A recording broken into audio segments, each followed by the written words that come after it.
When shall we three meet again, in thunder, lightning, or in rain? When the hurly-burly's done, when the battle's lost and won. That'll be ere the set of sun. Where the place? Upon the heath, there to meet with Macbeth. I come, Grey Malcolm, had at cause, anon. Fair is foul, and foul is fair. Hover through the fog and filthy air. I don't... What bloody woman is that? That she can report of the newest state? This is the sergeant who, like a good and hardy soldier, fought against my captivity. Hail, brave friend! Saves the king the knowledge of the broil as thou didst leave it. Doubtful it stood. As two spent swimmers that do cling together and choke their art. The merciless MacDonald, worthy to be a rebel. For to that the multiplying villainies of nature do swarm upon him. From the western isles of kerns and gallowglasses is supplied. And fortune, like a damned coral smiling, showed like a rebel's whore. But all's too weak for brave Macbeth. Well, he deserves that name. Disdaining fortune, with his brandished steel, which smoked with bloody execution like valor's minions, carved out a passage till he faced the slave, and never shook hands, nor bade farewell to him, until he unseamed him from the nave to the chaps, and fixed his head upon our battlements. Oh, valiant cousin, worthy gentleman. As when the sun gains his reflection, shipwrecking storms and direful thunders do break, so from that spring from whence comfort seems to come, discomfort swells. Mark, King of Scotland, mark.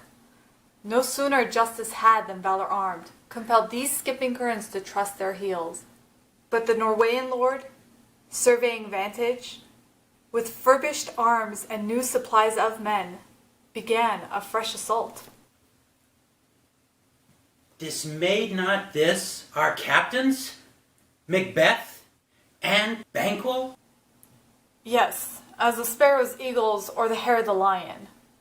If I say sooth, I must report that they were as cannons overcharged with double cracks, and so they doubly redoubled their strokes upon the foe.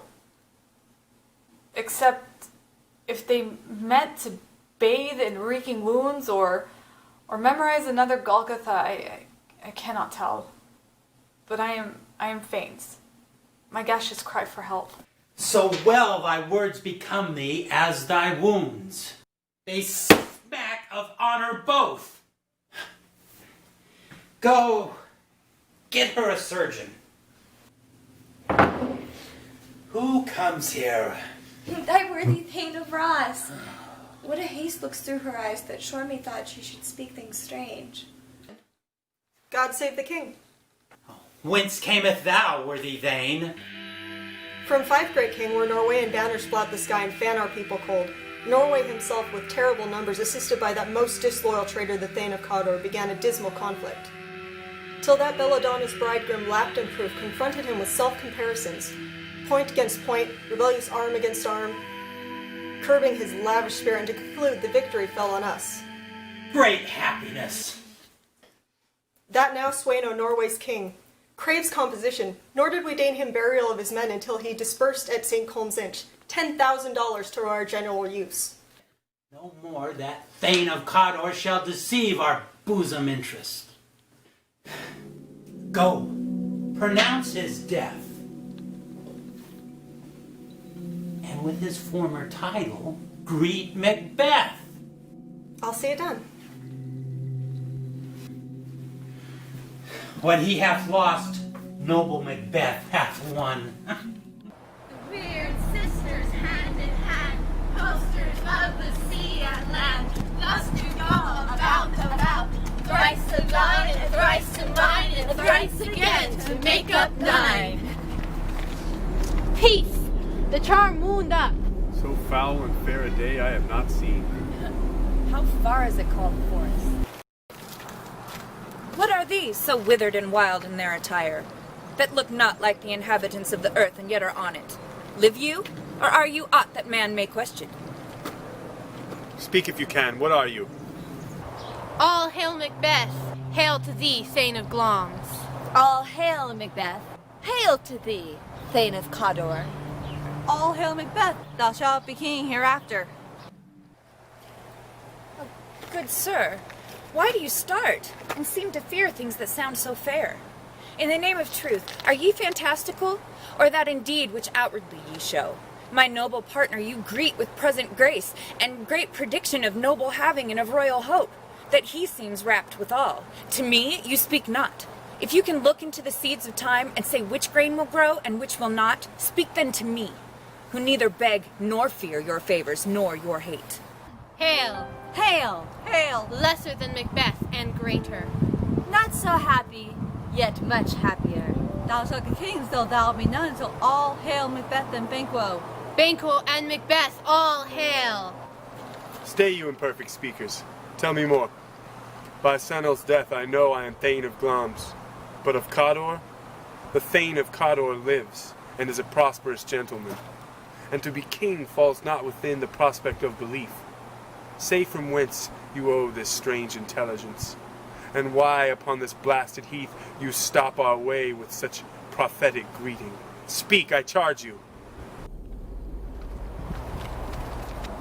The earth hath bubbles as the water has, and these are of them. Whither have they vanished?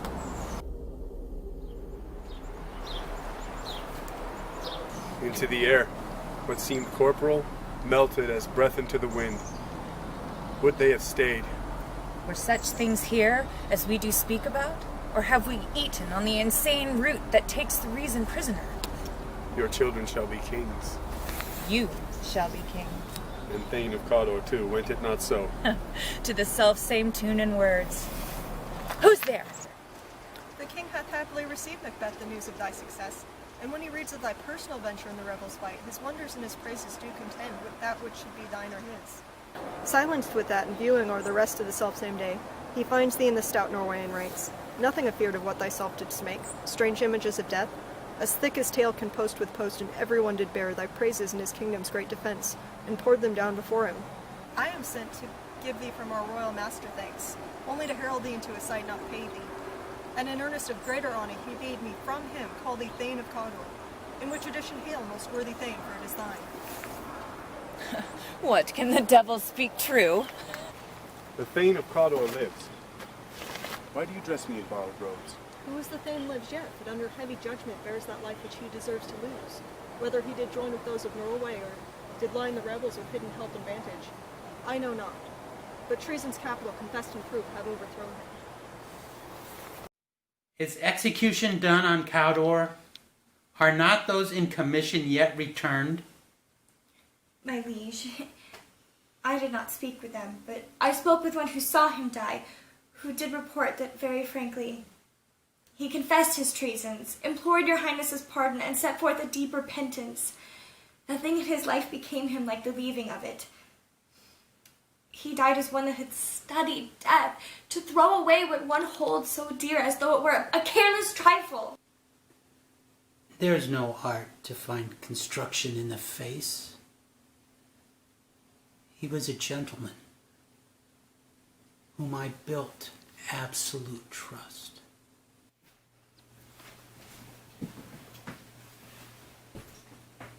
Oh, worthiest cousin. The sin of my ingratitude was heavy on me. Thou art so far before. That swiftest wing of recompense that is slow to overtake. Would thou hadst less deserved? That the proportion both of thanks and payment might have been mine. Only I have left to say, more is thy due than more than all I can pay. The service and loyalty I owe, in doing it pays itself. Your Highness's part is to receive our duties. Our duties are to your throne, your state, your children, and your servants, who do but what they should, by doing everything safe toward your love and honor. Welcome hither. I will plant thee and make thee well-growing. We will establish our estate on our eldest, Malcolm, and from henceforth shall be known as the Princess of Cumberland. The rest is labor, which is not used for you. I'll be myself the harbinger, and make joyful the hearing of my wife with your approach. So humbly take my leave. My worthy Cardor. Princess of Cumberland. Now that is a step on which I must fall down or else overleap, for in my way it lies. Stars, hide your fires. Let not light see my black and deep desires. The eye wink at the hand, yet let that be which the eye fears when it is done to see.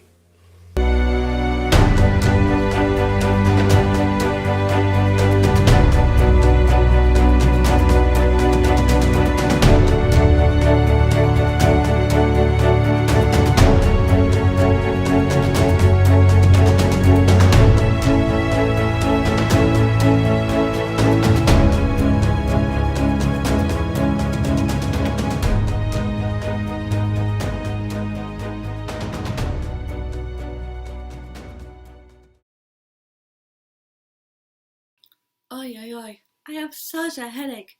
And I'm completely and utterly exhausted. I think it's from all that killing I did today. Well, it started off me killing Banquo, and then killing and biting a virus, which we all know will take more than just a day to get rid of. Ay, no wonder I'm exhausted and have such a headache. Oy, oy, oy. Well, if you want to see more of me as Sexy Assassin, or more videos like the one you just watched, don't forget to go to YouTube, subscribe, like, and share, and hit that bell for notification, because we'll notify you every time we upload a new video. How exciting! You wouldn't want to miss out on that. Oh, and if you could support us by going to www.patreon.com/CafeGirlProductions, we'd greatly appreciate it. And I understand we are in a pandemic, and money is tight for a lot of us, but whatever amount you're comfortable donating, we'd greatly appreciate it. And thank you for all your support.